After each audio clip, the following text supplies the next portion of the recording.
योगेश सिंह और आप सभी का स्वागत करते हैं अपने ऑनलाइन प्लेटफॉर्म क्रेगर एग्जाम में। तो जितने भी साथी ईसीसी एजुकेटर शिक्षक भर्ती के लेके 10,684 प्लस 8800 पदों के लेके आवेदन किए हुए उनके लिए आज की लेटेस्ट अपडेट। ईसीसी एजुकेटर के लेके 2 जिलों के लेके डीबी प्रक्रिया के लेके जो अपडेट है उसकी नोटिस जारी हो चुकी है और 17 जिलों के लेके जो रिटेन एग्जाम है, आप लोगों का जो एग्जाम कंडक्ट कराया जाता है, उन जिलों के लेके कई अभ्यर्थियों के पास सूचना प्रदान कर दी गई है। ठीक है, इसके साथ साथ आप लोगों का एग्जाम प्रक्रिया, आप लोगों का कोड केस अपडेट मैं आप सभी लोगों को देने वाला हूं। यदि आप YouTube चैनल पर पहली बार हमारा वीडियो देख रहे हैं तो चैनल को जरूर सब्सक्राइब कर लीजिएगा। इसके साथ साथ जिन जिलों में डीबी है, जिन जिलों की ज्वाइनिंग अपडेट है या जिन जिलों की एग्जाम की अपडेट है, वो आपको ए टू जेड हमारे क्रेगर एग्जाम ट्यूब चैनल के माध्यम से मिल जाएगी। ठीक है, तो आज की मैं सबसे पहले अपडेट देने वाला हूं जो मिर्जापुर जिले से जिन अभ्यर्थियों ने आवेदन किया हुआ था, उन जिलों की, उन बच्चों की, यानी कि जो डीबी प्रक्रिया है वो आप सभी लोगों के लिए 18 से लेके और आप लोगों की 25 मई तक कराई जाएगी। ठीक है, ये डीबी प्रक्रिया आपकी कहां कराई जाएगी, ये आपका जो एड्रेस है कलेक्टर समाकक्ष मिर्जापुर में प्रातः 10 बजे से लेके शाम 5 बजे तक होगी, जिसमें अभ्यर्थियों को निम्न विवरणों के अनुसार उपस्थित होना अनिवार्य। समस्त शैक्षिक जो आपके डॉक्यूमेंट्स थे वो डॉक्यूमेंट्स के साथ साथ जाना, उसकी एक फोटो स्टेट फोटो स्व प्रमाणित, यानी कि आप उसको अपने स्व प्रमाणित अटेस्ट कर लेंगे। ठीक है, इसके नवीनतम फोटोग्राफ एवं आईडी प्रूफ भी लेके जाना है। इसके साथ साथ मैं आपको बताना चाहूंगा कि मिर्जापुर के साथ साथ जिन बच्चों ने आवेदन, ठीक है, मिर्जापुर के साथ साथ जिन बच्चों ने आवेदन इटावा से किया हुआ था, ठीक है, इटावा से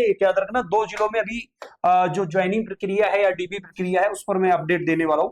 देखिए, इसमें जिन बच्चों ने इटावा से किया था आवेदन, इटावा वाले जो अभ्यर्थी हैं उनकी भी आप लोगों की डीबी प्रक्रिया 22 मई से प्रारंभ होगी। ठीक है, 22 मई से आप लोगों की स्टार्ट होगी और ये आप लोगों की विकास भवन में, काफी बच्चों के पास मेल जाने लगे तो ये विकास भवन इटावा में आपकी डीबी प्रक्रिया संपन्न कराई जाएगी। तो जिन बच्चों के पास मेल गया है वो बच्चे अपने समय अनुसार, या आपके पास कॉल या व्हाट्सएप मेल आया हुआ है तो आप सभी लोग अपने समय अनुसार डीबी प्रक्रिया कराए जाके, ठीक है, अपने अपने ओरिजिनल डॉक्यूमेंट्स और उसके प्रिंट अटेस्ट करके। ठीक है, डॉक्यूमेंट्स लेके क्या क्या जाना है आपको, 10th 12th आपका बीए, यदि बीए ग्रेजुएशन लगाया है तो आप बीए होम साइंस की मार्कशीट लेके जाए ओरिजिनल, इसके साथ आप लोगों को उसकी फोटोकॉपी। इसके बाद जिन बच्चों ने एनटीटी, डीपीएससी या सिटी नर्सरी लगाया तो वो डॉक्यूमेंट के साथ साथ जाए। इसके बाद 4 फोटो आपको बैंक पासबुक, आधार, पैन कार्ड, इन सभी डॉक्यूमेंट्स के साथ साथ आप लोगों को डीबी प्रक्रिया के लिए जाना है। लेकिन एक बड़ी धमाकेदार अपडेट, जो बच्चे एग्जाम में अभी सीरियस नहीं है, यानी कि आप लोग यदि एग्जाम की तैयारी नहीं कर रहे तो अभी तैयारी करने लगो, क्योंकि कई जिलों के अभ्यर्थियों के पास ये सूचना जाने लगी, यानी कि बाराबंकी जिले की जो एग्जाम डेट है वो डिक्लेयर होने वाली, उसके लेके कई अभ्यर्थी जिनका डीबी था, क्योंकि जिन बच्चों की डीबी हो रही है, ठीक है, अब डीबी के प्रोसेस के बाद आपका जो बदलाव हुआ है ईसीसी एजुकेटर शिक्षक भर्ती में, पहले जो बदलाव था मेरिट चयन के साथ, इसके बाद रैंडम के हिसाब से आप लोगों का चयन प्रक्रिया, अब रैंडम लिस्ट जारी होने के बाद, डीबी प्रक्रिया होने के बाद, इसके बाद रिटन एग्जाम होने के बाद आप लोगों का चयन सिलेक्शन होगा। ठीक है, चलिए इसमें महत्वपूर्ण सूचना क्या है वो मैं आप सभी लोगों को बताता हूं।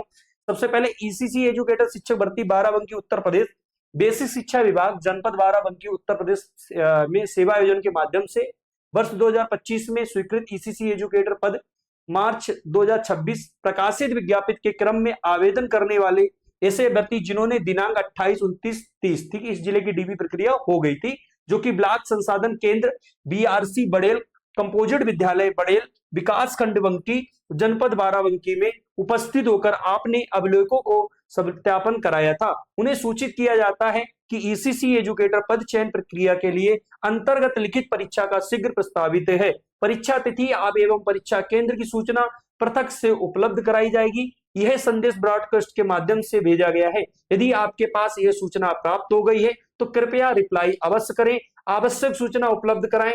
यदि परीक्षा को सुव्यवस्थित ढंग से संपादित कराने हेतु नीचे अलग अलग दिए गए प्रारूप को कॉपी एडिट सेंड करें। ठीक है, अभ्यर्थियों का नाम, जॉब सीकर आईडी, सेवा आयोजन पर रजिस्टर्ड मोबाइल नंबर, ठीक है, अभ्यर्थियों का व्यवस्थित मोबाइल नंबर, अभ्यर्थियों के व्यक्तिगत व्हाट्सएप नंबर, ठीक है, सेवा आयोजन पर रजिस्टर्ड नंबर वह है जिस पर आपको काउंसलिंग के लिए व्हाट्सएप या मैसेज कॉल प्राप्त हुआ था। ठीक है, अब देखिए इस जिले के लेके इन्होंने साफ साफ कह दिया, भैया मैं आपकी जिले की एग्जाम कंडक्ट कराऊंगा और आप सभी लोग अपने जो डिटेल्स है वो मतलब आप फॉरवर्ड कर दीजिए, उसके अकॉर्डिंग आप लोगों का जो मेल पर एडमिट कार्ड जारी किया जाएगा, यानी कि जो बच्चों के एग्जाम होता है वो मेल पर एडमिट कार्ड आता है। ठीक है, आपका जो एडमिट कार्ड आता है वो मेल पर आता है। ठीक है, मेल पर एडमिट कार्ड आता है या आपको बीएसए ऑफिस में जाके एडमिट कार्ड दिया जाता है। आप देखिए जितने भी ईसीसी एजुकेटर के लेके 8800 पदों के लेके वैकेंसी के लेके सभी बीएससी और डीएम को आदेश ऑलरेडी दिया जा चुका है कि अब जो प्रक्रिया होगी वो एग्जाम चयन के प्रोसेस से वैकेंसी कराई जाएगी, यानी कि पहले एग्जाम कराया जाएगा, इसके बाद मेरिट चयन होगी, जिससे कई जिलों में जो धांधली के आरोप लगते हैं इस तरीके के धांधली के आरोप अब नहीं लगने वाले। ठीक है, चलिए 17 जिलों के लेके जो अपडेट है मैं उस पर और बताऊंगा। साथ में इसमें और एक अपडेट है जो कि बहुत सारे बच्चे कोर्ट को लेके कह रहे थे, हाई कोर्ट के लेके जो कल आप लोगों की सुनवाई होनी थी उस पर मैं आपको सूचना प्रदान करने वाला हूं। इसकी जो सूचना है हाई कोर्ट के लेके, कल आप लोगों की इसकी सुनवाई नहीं हो पाई थी, ठीक है, जो कि आप लोग जानते हैं इसमें राज्य सरकार अपना पक्ष जो है वो नहीं रख पा रही है, यानी कि रैंडम देखा जाए तो इसको रद्द होना निश्चित है। रैंडम प्रोसेस जो है ये लिस्ट रद्द होना निश्चित है। यदि ऐसा होता है तो जिन जिलों में अभी आवेदन हुए हो सकता है उन जिलों के लेके दोबारा आवेदन लिए जाए और रिटेन एग्जाम करा के बच्चों की आगे चयन प्रक्रिया कराई जाए। ठीक है, अब इसकी सुनवाई जो है वो आप लोगों के लिए लिस्टेड की जाएगी, यानी कि इसके लिए जो यहाँ के वकील थे, सरकारी वकील थे, वो उपलब्ध नहीं हो पाए थे, इसलिए अब इसकी जो सुनवाई है वो नेक्स्ट डेट को होगी। तो इसकी जो अपडेट होगी वो मैं आप सभी लोगों को बता दूंगा अपने टेलीग्राम चैनल या अपने जो भी स्टूडेंट जुड़े हुए हैं उन सभी बच्चों को। देखिए अभी काफी ऐसे जिले हैं जिन जिलों में अभी एग्जाम कंडक्ट कराया जाएगा, जैसे कि अभी बाराबंकी के लेके तो एग्जाम के लेके आप लोगों को कंडक्ट कराया था, मैंने आप लोगों को मैसेज डाला था कि 17 जिलों की, ठीक है, 17 जिलों के लेके जो एग्जाम है आप लोगों का मई लास्ट से लेके और जून और जुलाई में प्रस्तावित है। ठीक है, यानी कि जून से लेके और जुलाई तक काफी जिलों की एग्जाम प्रस्तावित है। और जिन जिलों में डीबी प्रक्रिया होती है, देखो अब प्रोसेस क्या है आप लोगों का बदल गया है, पहले आप लोगों का डीबी होगा, ठीक है, डीबी के बाद आप लोगों का रिटेन एग्जाम होगा, रिटेन एग्जाम के बाद आप लोगों की रिजल्ट जारी होगा, रिजल्ट जारी होने के बाद आप लोगों का फाइनल मेरिट चयन के आधार पर आप लोगों का सिलेक्शन होगा। ठीक है, यानी कि जो फाइनल मेरिट चयन है उसके अकॉर्डिंग आप लोगों का सिलेक्शन होगा। ठीक है, अब देखिए जिन जिलों में भी डीबी हो चुकी है, जिन जिलों में डीबी शेष बाकी है, उन जिलों में एग्जाम कंडक्ट कर रहे हैं। जैसे बाराबंकी में डीबी प्रक्रिया हो चुकी है, तो जिन जिलों में डीबी हो चुकी है उनकी एग्जाम आप लोगों को मई एंड तक, यानी कि मई एंड तो चल ही रहा है, मतलब जून तक आप लोगों को करा लिया जाएगा। जिन जिलों में भी डीबी नहीं है उनकी जुलाई में एग्जाम कंडक्ट कराई जाएगी। जैसे कि अभी बदायूं में आवेदन चल रहा है तो इन जिलों के एग्जाम आप लोगों को जुलाई में देखने को मिलेंगे। रायबरेली इनका जुलाई में होगा, प्रतापगढ़ में जुलाई या अगस्त में एग्जाम होगा, मऊ में भी डीबी प्रक्रिया नहीं है, इनका भी जुलाई या अगस्त में होगा। देखो हमीरपुर जिले की डीबी प्रक्रिया हो चुकी है तो इस जिले की भी एग्जाम समझे आप लोगों के लिए जून में प्रस्तावित होगी। शाहजहांपुर में भी डीबी प्रक्रिया नहीं हुई है तो इसकी जो एग्जाम है वो जुलाई में कराई जाएगी। ठीक है, जौनपुर में भी डीबी प्रक्रिया नहीं हुई है, जौनपुर की डीबी प्रक्रिया अभी नहीं हुई है तो इसकी भी एग्जाम आपके जुलाई अगस्त में जाएगा। ठीक है, बलिया में आप लोगों का जून में एग्जाम देखने को मिल जाएगा, मिर्जापुर का भी आप लोगों का जून में एग्जाम देखने को मिल जाएगा, क्योंकि अब जो चयन प्रक्रिया वो लिखित परीक्षा। आजमगढ़ का भी आप लोगों को जून या जुलाई में, ठीक है, कुशीनगर में आवेदन प्रक्रिया चल रही, इसकी एग्जाम आप लोगों की जुलाई में कराया जाएगा। ठीक है, अंबेडकर नगर की देखो डीबी प्रक्रिया हो चुकी, एग्जाम आप लोगों की प्रस्तावित है, किसी समय भी आपके पास एग्जाम के लेके जो एडमिट कार्ड है वो जारी हो सकते हैं। बागपत जिले के भी अभ्यर्थी आवेदन प्रक्रिया शुरू हो चुकी है, आप लोग आवेदन कर सकते हैं। संभल जिले में देखो, संभल जिले में जो अपडेट आ रही, संभल जिले में कई अभ्यर्थी ऐसे हैं जिनको भी ज्वाइनिंग तो देगी लेकिन स्कूल कहीं नहीं कराया, इसमें काफी सीटें अभी यहाँ पे रिक्त भी हैं। ठीक है, तो रिक्त हैं तो इनमें अभी पुनः शायद आवेदन करा लिया जाए, या इन जिलों के अभी डीबी है तो इनमें एग्जाम भी कंडक्ट कराया जा सकता है। आगरा में एग्जाम कंडक्ट कराया जाएगा, उन्नाव में एग्जाम कराया जाएगा, डीबी हो चुकी है, जिन बच्चों की डीबी हुई उन्हीं बच्चों का एग्जाम के लिए बुलाया जाएगा। ठीक है, बलरामपुर में अभी आप लोगों की डीबी हो चुकी है, एग्जाम आप लोगों के लिए किसी समय कराया जाता है। देखो बहराइच के लेके बता रहा हूँ, बहराइच वाले जो अभ्यर्थी जिन लोगों ने बहराइच का आवेदन किया है, आप लोगों के लिए मई के बाद आपकी पहले डीबी कराई जाएगी, फिर इसके बाद आप लोगों का एग्जाम कंडक्ट कराया जाएगा। अब जैसे बहुत सारे बच्चे बिजनौर के हैं, बिजनौर के हैं, मेरठ से जिन लोगों ने आवेदन किया हुआ था, कुल मिला के आप ये समझेगा कि डीबी प्रोसेस के बाद आपका एग्जाम कराना निश्चित है, इसलिए आप सभी लोग एग्जाम की तैयारी करते रहिएगा। जितनी साथी एग्जाम की तैयारी नहीं कर रहे वो समझो कि आने वाले समय में आप सभी लोग रिटेन एग्जाम क्लियर नहीं कर पाते हो तो आप सभी लोग सिलेक्शन से वंचित होंगे, सीधा सीधा मतलब ये पॉइंट समझिए।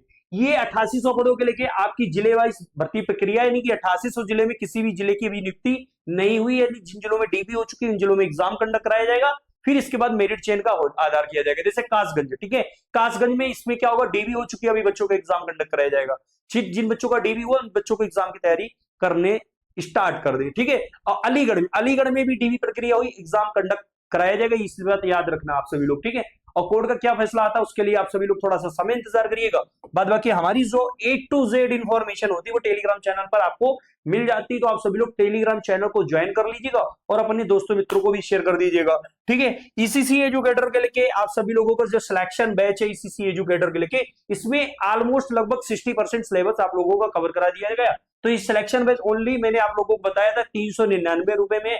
इसमें आपको रिकॉर्डेड क्लास प्लस लाइव मिलेंगी, इसके साथ साथ आप लोगों को पूरे नोट्स मिलेंगे, नोट्स के साथ साथ आप लोगों को model paper, hand retain note, chapter wise quiz. और ये कैसे मिलेगा, इसके लिए आप सभी को क्या करना है, क्रैकर एग्जाम आपका एप्लीकेशन डाउनलोड करना है। क्रैकर एग्जाम आपका एप्लीकेशन डाउनलोड करना है। डाउनलोड करने के बाद आप सभी लोग क्या करेंगे, आगे बढ़ेंगे। इस तरीके से फेज खुल जाएगा। फेज खुलने के बाद आप फर्स्ट स्टेप में क्रैकर एग्जाम का ऐप इंस्टॉल करें। ऐप इंस्टॉल करने के बाद रजिस्टर्ड में, ठीक है, रजिस्टर्ड में जाके आप लोगों को क्या करना है, आपको नाम फिल करना है, आपको मेल आईडी डालना है, कॉन्टेक्ट नंबर डालना है, आपका डिस्ट्रिक्ट डालना है और आप किस राज्य से वो डालना, ठीक है। पेड कोर्सेज में जाएंगे। पेड कोर्सेज में जाके आप लोगों को हमारा ईसीसी एजुकेटर सिलेक्शन बेस दिख जाएगा, उसको ले सकते हैं। यदि फिर भी आपको समस्या कोई दिक्कत आ रही है तो हमारे हेल्पलाइन नंबर पर आप सभी लोग संपर्क करके इस बैच को ज्वाइन कर लीजिए। यानी कि जिन जिलों में भी सोच रहे हैं अभ्यर्थी कह रहे हैं मेरे जिलों में एग्जाम हो जाए, नहीं होगा, या एग्जाम आपके जिले में जब एग्जाम कंडक्ट करा लिया जाएगा तो आप ये समझिए कि इसकी एग्जाम के लिए तैयारी आप सभी लोगों को जो है वो 5 दिन में या 10 दिन में नहीं होगी। एग्जाम के लेके मैंने लगभग 60% कोर्स कवर करा दिया है। 40% जो कवर बचा है आप लोगों का, वो आप लोगों को मई तक कवर करा दिया जाएगा, ठीक है, जिसमें आप लोगों के लिए 2 साल वैलिडिटी के साथ है। 2 साल वैलिडिटी के साथ है, यानी कि वैलिडिटी के साथ है कोर्स, ठीक है, 2 साल वैलिडिटी के साथ, यानी कि 2 साल तक आपका कोर्स ये एक्टिव रहेगा। और ये कोर्स आपके इसलिए 2 साल तक रहेगा क्योंकि 12,478 पदों की नेक्स्ट वैकेंसी होगी, इसमें रिटेन एग्जाम हो जाएगा।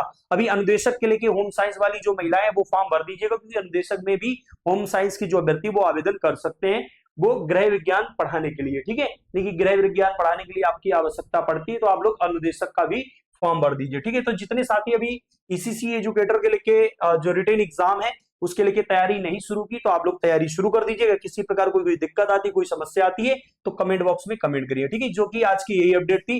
किसी भी जिले के लेके सोचता हूं कि किसी भी जिले की अपडेट ना छूटे, इसलिए मैं A to Z आपके हर जिले की अपडेट दे देता हूं। और जितने भी बच्चे ईसीसी एजुकेटर के लेके आवेदन कर रहे थे वो बच्चे परेशान हो, रैंडम भी जो आप लोगों का लागू हुआ था आप लोगों की जरूर रद्द होगा। लेकिन जितने जिलों में ज्वाइनिंग हो चुकी है या जिन बच्चों की ज्वाइनिंग हो चुकी है, आने वाले समय में परमानेंट करने के लिए आप लोगों को हो सकता है एग्जाम देना पड़ सकते हैं। तो आप लोग पढ़ते रहिएगा और इस वीडियो को मैक्सिमम से मैक्सिमम स्टूडेंट को शेयर कर दीजिएगा, जिससे और भी साथी दोस्त मित्र आप सभी लोगों के बीच में